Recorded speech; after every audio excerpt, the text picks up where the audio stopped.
Bienvenue à l'Institut européen de médecine naturelle. Sur notre plateforme e-learning, nous nous préparons à entamer le cours de psychologie clinique.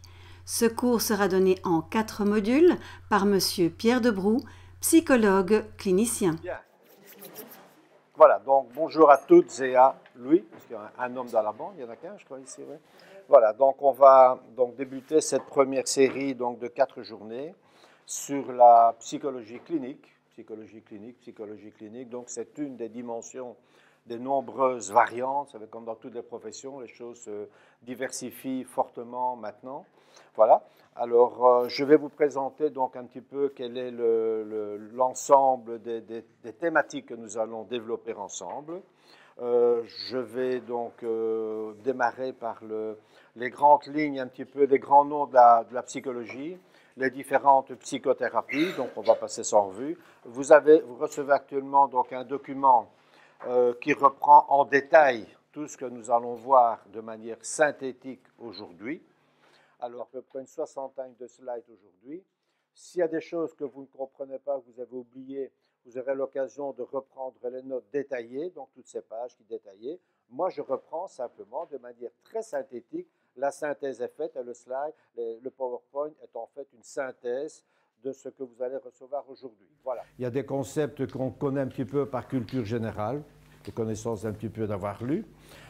Et d'autres que vous allez apprendre aujourd'hui. Voilà. Je vais en fin de boucle, rappelez-moi, peut-être on finit à 6 heures aujourd'hui, je crois, je vous rappellerai enfin vers 6 heures moins le quart les points les plus importants que vous devez retenir de ce que je vais vous communiquer aujourd'hui. Ça va ? Alors, j'ai un gros défaut, Patricia a dit, c'est que je parle trop vite. Je vais essayer de mettre la pédale douce aujourd'hui, je vais essayer.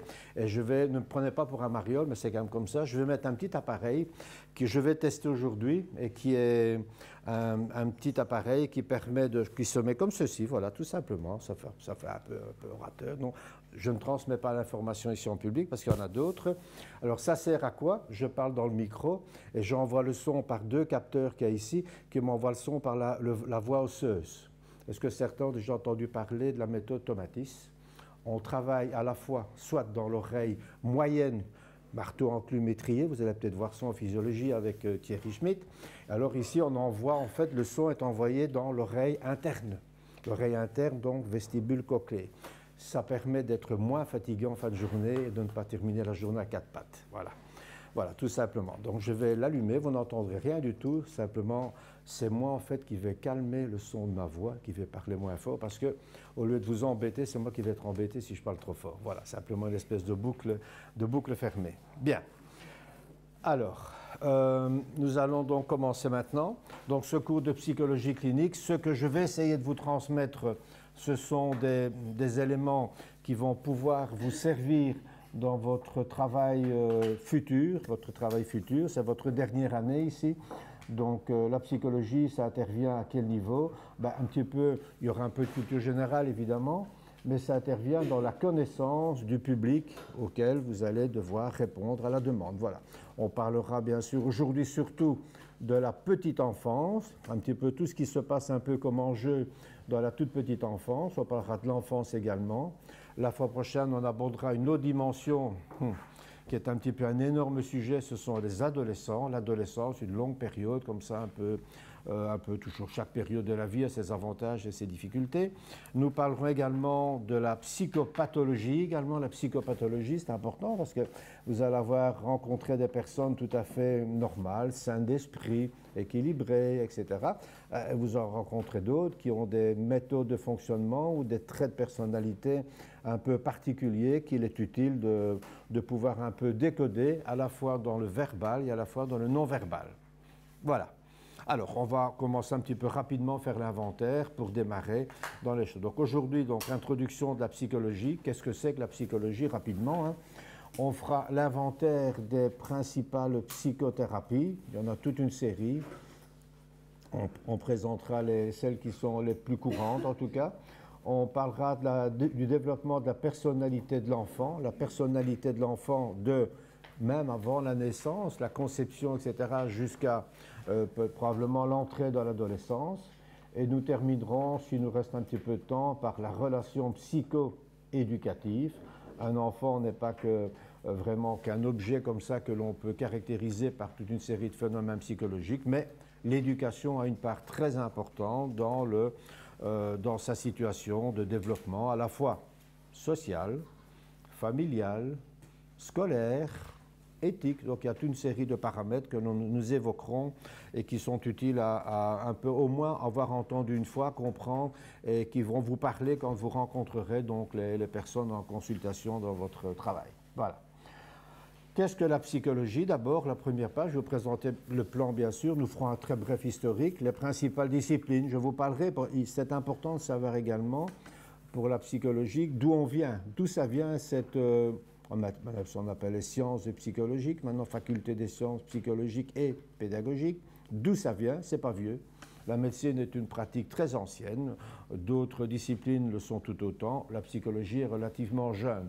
On le faisait de manière un tout petit peu comme ça, artisanale, je dirais, pendant très très longtemps. Donc c'est une discipline relativement jeune, qui a maintenant un peu ses lettres de noblesse et qui est pratiquée à la fois par des gens qui ont une formation solide, qui ont fait un parcours académique, qui ont fait des post-formations, on apprend toute sa vie, hein, voilà, et d'autres qui malheureusement font ça de manière fort artisanale, fort un petit peu sauvage, je dirais.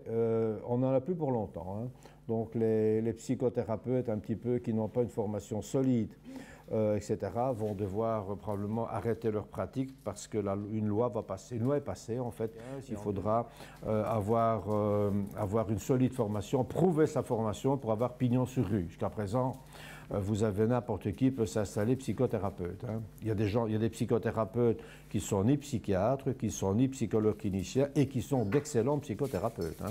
Ces gens ont fait des formations de très bon niveau. Il y a des centres qui sont vraiment agréés et de très bonne formation. Malheureusement, il faut savoir qu'à l'autre bout de la chaîne, vous avez des gens qui ont fait 2 soirées de psychologie animale, de thérapie pour chiens, je ne sais pas comment, et qui s'installent psychothérapeutes. Là, c'est de la sauvagerie dans laquelle il est grand temps de mettre de l'ordre. Toutes les professions sont protégées, sauf notamment celle-là. Bon, ça va bientôt être terminé.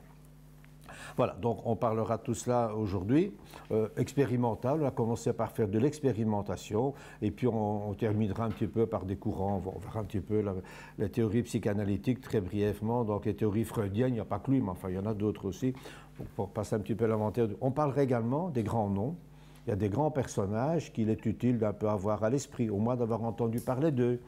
Mélanie Klein, Winnicott, je parlais Lacan, Dolto, quand même des gens qui ont marqué leur époque. On ne prendra pas position, on n'est pas ici pour prendre position pour dire c'est tel qui a raison, l'autre a tort. Chacun apporte un petit peu sa pierre à l'édifice et voilà, donc on en retirera un petit peu quels sont les grands concepts que l'un et l'autre ont apportés dans leur pratique, en tout cas voilà. On parlera les principales psychothérapies, je n'ai pas su les citer toutes parce qu'il y en a une flopée, vous imaginez là-dedans, tout ce qui intervient là-dedans. On parlera un petit peu des principales, le psychodrame, je vous expliquerai un petit peu comment ça fonctionne. Les thérapies familiales qui sont de plus en plus populaires et une pratique intéressante dans certaines situations. Les comportementalistes, etc. La relaxation, la sophro, voilà, il y en a toute une série dont on évoquera un petit peu le fonctionnement de l'une et l'autre. Et puis, nous passerons également à aujourd'hui l'enfant, je vous ai dit. L'enfant, nous parlerons un petit peu, nous essaierons de faire un peu la ligne du temps, la petite enfance, la toute petite enfance, avant la naissance, le désir d'enfant, et on prolongera tout doucement dans la grossesse, le fœtus, la naissance, la dépression du postpartum. C'est peut-être une dimension que certains connaissent ou peut-être ont vécu aussi, et que vous verrez un petit peu quels sont les tenants et aboutissants si vous rencontrez quelqu'un qui vous dit comme ça dans une petite anamnèse que vous allez devoir un peu faire quand vous analysez un petit peu la demande de la personne. Ben oui, j'ai fait une dépression du postpartum la première fois ou la deuxième fois et les conditions. Tout ça participe à bien connaître votre patient. Voilà. Les théories de l'attachement, voilà, c'est aussi un apport intéressant dans la connaissance de la psychologie. L'âge bébé, la période d'expansion. Et nous arrêterons aux environs de 12 ans, comme ça, dans la période de latence, l'école primaire, la période où les choses sont un petit peu plus entre parenthèses. C'était vrai jusqu'à pas longtemps, ça n'est plus tellement vrai maintenant.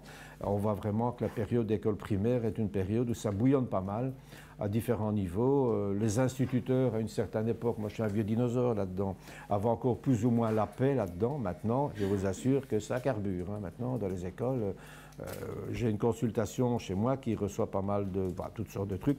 La grosse demande maintenant, si je devais plus ou moins caricaturer, c'est qu'il y a beaucoup des garçons qui se situent entre le début d'école primaire jusqu'à la fin d'école primaire dans des comportements difficiles à vivre pour les parents, pour l'école, un peu tout ça. Donc l'adolescence dégringole de plus en plus bas. Avant les ados c'était 13 ans, maintenant bonjour, à 9 ans, il y en a déjà qui font leur petite préadolescence bien dosée, comme ça, voilà. Mais c'est comme ça, l'époque, c'est une époque extraordinaire, mais une époque très difficile à vivre pour pas mal de gens, en tout cas, voilà.